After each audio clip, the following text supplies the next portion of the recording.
buenos días, muy buenas tardes, muy buenas noches a los que nos siguen en un nuevo episodio del programa Los Observadores Internacional del Observatorio Nacional de los Trabajadores de Chile, con la participación de Jaime Gajardo Orellana, expresidente nacional del Colegio de Profesores de Chile y ex secretario general de la Central Unitaria de Trabajadores. En esta ocasión nos referiremos a la situación que afecta a Irán y también sobre la cumbre reciente entre China y Rusia. ¿Cómo está, don Jaime? ¿Qué tal? ¿Cómo estamos? Muy buenas tardes, un saludo a todos y entre paréntesis agradecer a nuestros seguidores porque han ido creciendo notablemente según los últimos informes que tenemos. Así que, bien, Mm. un abrazo, un saludo a todos. Efectivamente, les recordamos que además de esta plataforma, tenemos también Instagram, TikTok, Facebook y se han incorporado otros programas aparte del Observatorio Internacional, el Pulso Laboral y también un nuevo programa que se transmite en una red amiga de las redes sociales. Bien, vamos a comenzar eh, analizando la situación de Irán, don Jaime. Sí, Irán-USA. correcto, correcto. Bueno, hoy día podemos afirmar, por la información que nos llega de todos lados, que hay una tensión nuclear y que además existe un conflicto en el Medio Oriente, hay una ofensiva de los rusos estos días. Eh, de hecho, se corría por las redes ayer de que el primer comandante en jefe de las fuerzas de Ucrania había caído en combate en una zona donde fue arrasada, porque realmente han sido muy cruentos los, eh, los ataques que Rusia ha tomado, fundamentalmente por represalia a los ataques que ha hecho Ucrania a la población civil indiscriminada. Entonces, ahí es donde se está generando y se acentúa más el conflicto. Ahora, también hay que agregar a esto, a nivel internacional, la crisis que hay en Bolivia. Y por supuesto que en esta tensión mundial, en esto que eh, el desenlace que tenga, ya el planeta no va a ser igual, van a haber cambios, aunque no queramos, y también eh, hay hay dos relatos, ¿ya? Uno que hace el mundo occidental, que es de toda la prensa procapitalista, pro-Trump, y otra que hace la sección Oriente, la otra cara de la moneda. Nosotros lo que tratamos a través de este medio y lo que hemos impulsado es mostrar las dos versiones, mostrar o la otra versión, de tal forma que la gente pueda hacerse una opinión objetiva teniendo todos los antecedentes y no solo una parte de los antecedentes. Porque en este minuto los gringos, los poderes fácticos de Estados Unidos están en una encrucijada. ¿Ya? Ellos eh, eh, han puesto condiciones. Primero se propusieron objetivos como gobierno a lograr con la guerra con Irán. No han logrado ningún objetivo. Y segundo, ellos quieren retirarse, están muy presionados por los distintos países del mundo porque el tener cooptado el estrecho de Hormuz no es broma, tiene fuertes repercusiones en la economía mundial.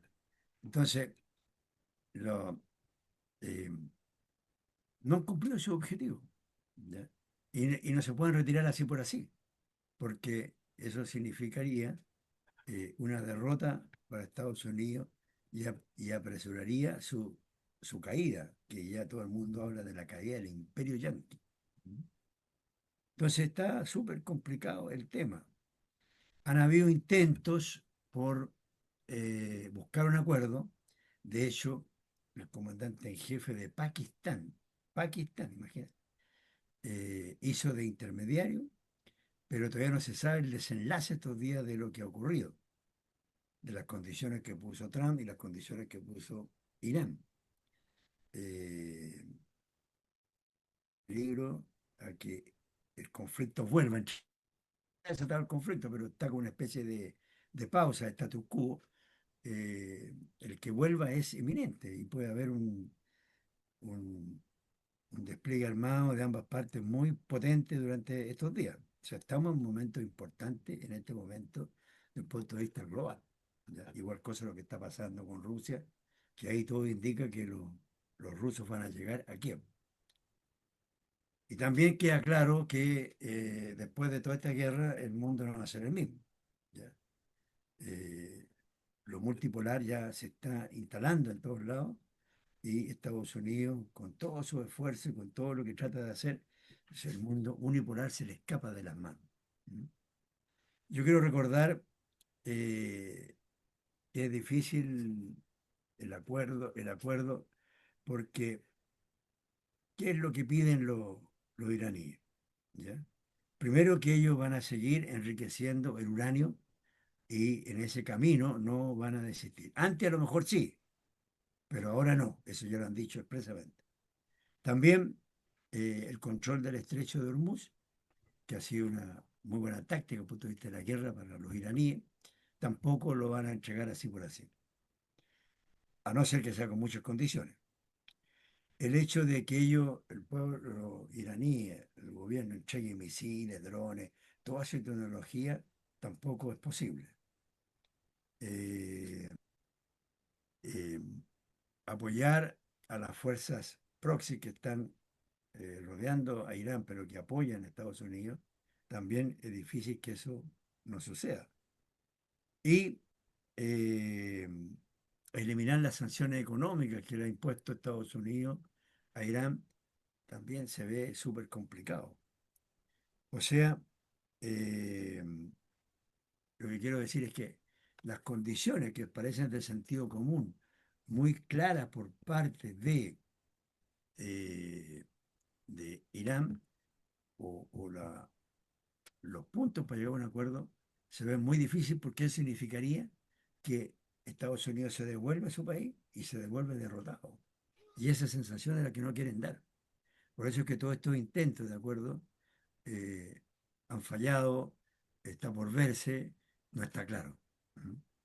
Porque los iraníes, repito, no van a aceptar que sigan las sanciones económicas, no van a entregar ninguna bala, eso ya aquí va más que claro, y también eh, no van a entregar el control del estrecho de Hormuz. ¿Ya? Entonces, como podemos ver, a pesar de los altos dignatarios que han ofrecido sus buenos oficios para resolver esto, no ha sido posible.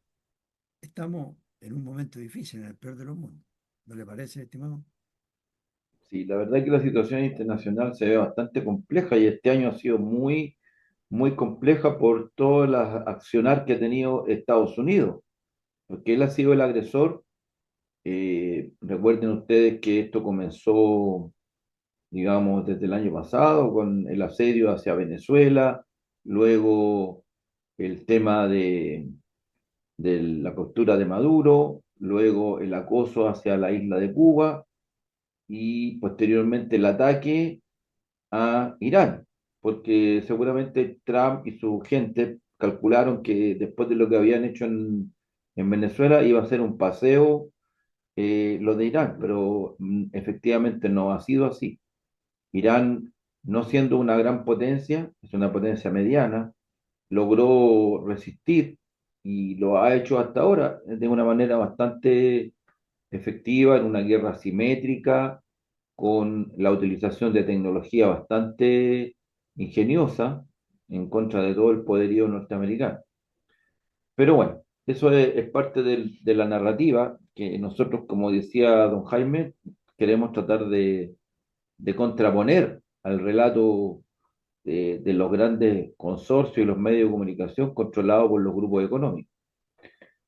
Hay otro aspecto es muy importante, que tiene que ver con la reciente cumbre entre China y Rusia, que ocurrió posterior al, a la cumbre que ya habíamos analizado en un episodio anterior de China-Estados Unidos. Esta cumbre, digamos, a diferencia de la anterior, se da entre dos aliados estratégicos, que son China y Rusia, que con esta cumbre vienen a ratificar su rechazo al unilateralismo, a los intentos de,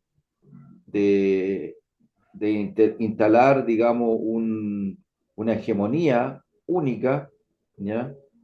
Y también la preocupación por la actitud que ha tenido Estados Unidos de simplemente imponer por la fuerza sus puntos de vista, pasando por encima del derecho internacional.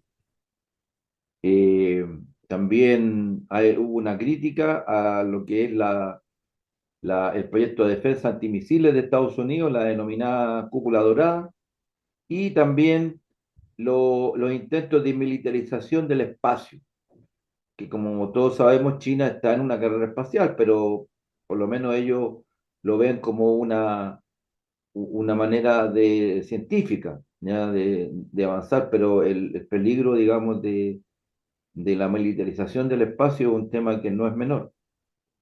Eh, También en esta cumbre se estableció esta alianza entre Rusia y China que va por el camino de establecer acuerdos e intercambio comercial fuera del circuito del dólar, fortaleciéndolo a través de la compra entre ambas potencias mediante el rublo y los yen, ¿ya?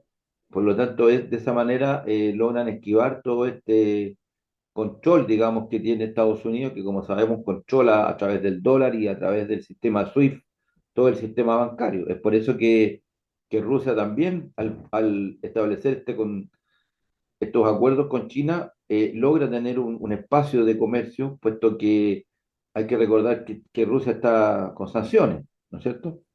Por el tema de la guerra, ¿ya? Eh, los, se- se- Hubo muchos acuerdos y muchos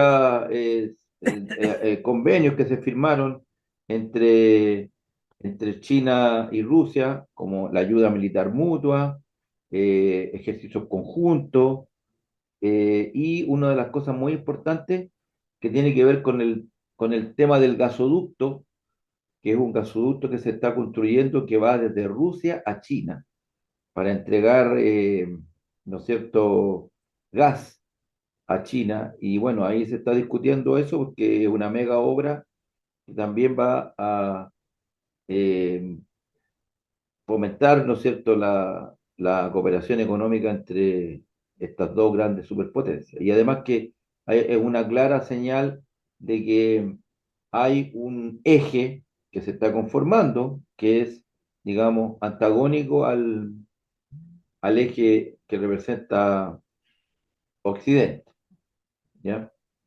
Eso es lo Bueno, que podríamos sí, correcto. presentar sobre esto. Bueno, lo concreto es que hoy se puede concluir de todo lo que se escucha, sobre todo en redes sociales, es que Estados Unidos está perdiendo la guerra. No puede salir eh, del atasco que tiene con la guerra con Irán. Incluso más, ellos están muy presionados por Europa, por muchas fuerzas importantes del mundo, para eh, llegar a acuerdos con Irán y no buscar y resolver el estrecho de Hormuz, porque eso tiene muchas consecuencias económicas. Sin embargo, los israelitas se han opuesto a eso, han continuado agrediendo, ellos siguen atacando al pueblo de Palestina, siguen asesinando gente, siguen la invasión al Líbano, al sur de ese país. O sea, también están muy frenados por el tema de la posición que tiene Israel en todas estas materias. Y hay también una base del Partido Republicano que tampoco está viendo con buenos ojos lo que está ocurriendo, ¿ya? Y en realidad, políticamente, a Trump se le cierra el cerco. Eso está claro en lo que uno está observando de los acontecimientos. Ahora, eh, ¿cuál es el peligro en todo esto? En que la táctica que se observa que puede perfilar Estados Unidos es atrincherarse en su patio trasero, en América Latina. Ya actuó con respecto a Venezuela, se apropió del petróleo, ha tenido como una especie de factoría, instalado en ese país algo como una, un poder colonial de facto, donde ellos, tras la María, están decidiendo muchas cosas. Pero ahí han entrado fuerte y dándole una señal también a China y a las potencias mundiales de que con América Latina nadie se mete. Ellos son los que tienen la autoridad máxima. Y por otra parte, ahora han acusado a Raúl Castro, que es un ícono del pueblo cubano y de América Latina, de actitudes reñidas con los derechos humanos. Que es una chiva, que es el motivo para buscar cómo atacar a ese país, cómo intrometerse en ese país. Y también se ha especulado de cuál podría ser la conducta en Bolivia de parte de Estados Unidos, y de ahí a que tienen desplegadas bases casi en toda América Latina. En este cuadro que vi hoy día, el planeta, el cuadro global, no es descartable de que incluso, si ven que lo sobrepasa el tema de Bolivia, también invadan ese país. Entonces buscan el atrincherarse en su territorio y desde ahí eh, eh, buscar una negociación o una salida con el mundo global. Porque cuando fue Trump a China estos días, daba la sensación, o por lo menos la prensa occidental quiso vender esa imagen, de que ya los principales colosos del mundo, entendiendo que China es uno de los grandes países del mundo, en todo orden de cosas, se estaban abuenando, estaban consiguiendo un acuerdo, se iba a hacer un intercambio, todos salieron muy contentos, pero al otro día recibe al presidente Putin de Rusia, dando otra señal China de que ellos no están casados con nadie, están buscando una forma justa de cómo hacer el comercio y de cómo ellos abordar los temas que preocupan a la humanidad hoy día. Entonces, esa sensación que quedó rápidamente se desvaneció porque aquí está todo en negociación en este minuto, en todos los campos, y, y todas las grandes potencias están en ese movimiento. ¿Ya? Si había el G7, hoy día existe el G2, si está el dólar, hoy día existe el BRIC, y están ahí instalándose la economía, ¿ya? Y, y tratando de generar una ecuanimidad, lo que están buscando una... En esto eh, se espera que eh, eh, avance ya el camino hacia la paz y más o menos lo que transmiten también grandes sectores, que es, eh, que es el comercio justo, ¿ya? No más abuso a nivel planetario. No es posible que si un país pequeño importa, tiene que pagar aranceles a la salida y si exporta a la entrada. Y esto de que yo comercio el petrodólar o dólares contigo por el petróleo, yo te cuido a tu país. Todas esas cosas se están desbaratando, desmoronando, y eso da muestra de, de que después de esto van a venir extraordinarios cambios en el planeta, en la globalidad. Y que ojalá el pueblo, las organizaciones, jueguen un rol más gravitante en todo este conflicto, en todo este espacio, para que así haya una salida con la fuerza de la gente y de los pueblos. Estas incursiones que han organizado caravanas para ir a Palestina, para ayudar a la hambruna que ahí se vive. También otras acciones, grandes protestas en torno a los consulados de Norteamérica, son ejemplos de cómo se debe ir caminando y cómo ir abordando este tema de tal forma que la decisión final del desenlace de todos estos conflictos no pase por una cúpula, por un grupo pequeño, sino que se lo obligue a sentarse a la mesa, a debatir esto con las organizaciones, con los gobiernos y que no haya exclusión de ningún tipo. ¿Le parece, estimado Carlos Garcés?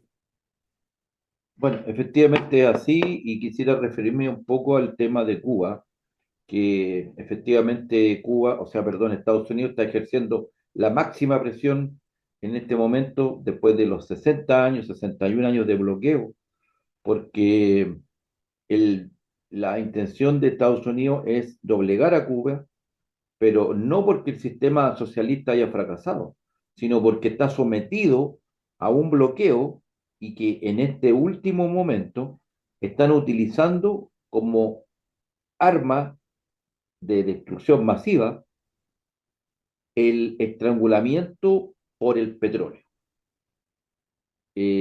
Como sabemos, después de la situación que ocurrió en Venezuela, Cuba dejó de recibir petróleo. Y en este momento eso significa que se ha producido un colapso absoluto de la matriz energética, porque para que funcionen los servicios, la electricidad, eh, Cuba tenía, ¿no es cierto?, centrales que funcionaban con petróleo. Pero aquí ocurre algo que también hay que eh, considerar, porque la acusación a Raúl Castro también actúa como factor psicológico. ¿Cuál es la acusación que hace Estados Unidos? De que habrían derribado unos aviones porque habían entrado al espacio aéreo. Pero esa acusación es una provocación que hizo Estados Unidos de entrar con aviones al espacio aéreo cubano sin la autorización correspondiente. Bueno, pero volviendo al tema del bloqueo que tiene Cuba, eh, el problema del petróleo. No hay petróleo para poder hacer funcionar la matriz energética, pero China ha hecho una inversión, pero gigantesca, en una transición energética que por estas paradojas de la situación internacional va a hacer que Cuba vaya a ser el país que más rápido ha escalado en una transición energética a través del uso de los paneles solares y de la energía eléctrica. Ha recibido este año 117 millones de dólares en inversión en paneles solares. La idea de Cuba es que ellos puedan definitivamente reemplazar la matriz energética de petróleo por la energía, digamos, solar. Y eso obviamente que es una carrera contra el tiempo porque la presión que hay sobre la matriz energética va a generar descontento, apagones y una serie de problemas. Y por lo tanto Estados Unidos está tratando de apretar el torniquete para hacer reventar el sistema. Y bueno, eso es en el fondo una guerra. Es una guerra, es un arma de destrucción masiva de utilizar el chantaje, de impedirle a un país que pueda comprar el petróleo, porque eso es lo que está pasando. ¿Ya? Un boicot total, donde ningún país puede venderle petróleo a Cuba porque Estados Unidos lo sanciona.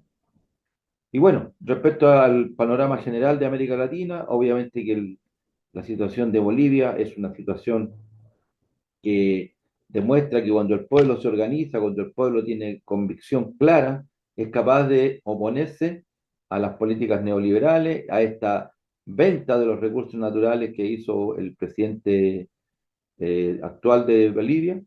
Y es el camino que tienen los pueblos que recorrer. El problema es que en el caso del imperialismo, con la situación de Cuba, a veces es difícil enfrentarse, ¿no es cierto?, ante tal chantaje. ¿No? Pero el camino es ese, ya no, los pueblos no se pueden rendir, este otro tipo de guerra, una guerra económica, y vaya toda nuestra solidaridad al pueblo cubano en esta defensa heroica que está haciendo de su autonomía y de su soberanía nacional. Así que eso es lo que Mm. puedo por lo menos yo concluir de todo esto, don Jaime. No sé si usted tiene otro punto que podamos... Yo para resumir algunas cosas y tratar de exponer un cuadro lo más claro posible, ¿Mm? es que Estados Unidos, como consecuencia de todo esto, está viviendo una crisis interna muy potente, ¿ya? Hay una crisis de consumo, porque todo se ha encarecido. Hay un impacto, por ejemplo, que entrega un profesor de Estados Unidos que participa en un panel con nosotros, que un sueldo promedio de un trabajador es de 2.300, $2.400, pero tiene que pagar casi $2.000 solamente en arriendo o el dividendo si ha adquirido una casa. O sea, la situación para el pueblo norteamericano es muy complicada, muy difícil. Y además por el miedo eh, de perder el petróleo y de que Irán les corte la llavecita y se genere una crisis de mayores proporciones. O sea, eso está ocurriendo, ¿ya?